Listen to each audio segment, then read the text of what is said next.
ఏంది అట్లా చూస్తాను? రేపు నన్ను తీసుకుపోయి మా ఇంటికాడ దింపేసాయి. ఇక నీ దగ్గర రాను, నీతోనుండా.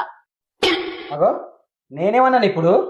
నువ్వు నా మాట ఇంటలేవు, నన్ను పట్టించుకుంటలేవు. మా వాళ్ళు నన్ను మంచిగా చూసుకుంటారు, నా మాట ఇంటారు. ఎవరన్నారే? ఈ అవన్నీ నిన్ను నాకు ఇచ్చి చేసినప్పటి నుంచి వెళ్ళి వాళ్ళు వాళ్ళ ఆధార్ కార్డులో నీ పేరు తీసేసి, రేషన్ కార్డులో తీసేసి, ఓటర్ కార్డులో తీసేసి, ఆఖరి నిన్ను ఇంట్లోకెళ్ళే తీసేసి వాళ్ళు. అవునా? అవునే. నన్ను చూడు, నా ఆధార్ కార్డులో నీ పేరు ఎక్కించిన, నా రేషన్ కార్డులో నీ పేరు ఎక్కించిన, నా ఓటర్ ఐడిలో నీ పేరు ఎక్కించిన. అంతెందుకు, నేను మొన్న చేయించిన ఎల్ఐసి పాలసీ కూడా బినామీ కూడా నీ పేరు పెట్టినా, తెలుసా నీకు? అంటే వాళ్ళు నన్ను వదిలిపెట్టేసారు, నన్ను పట్టించుకుంటలేరు అనమాట. మాట కాదు, నిజమే.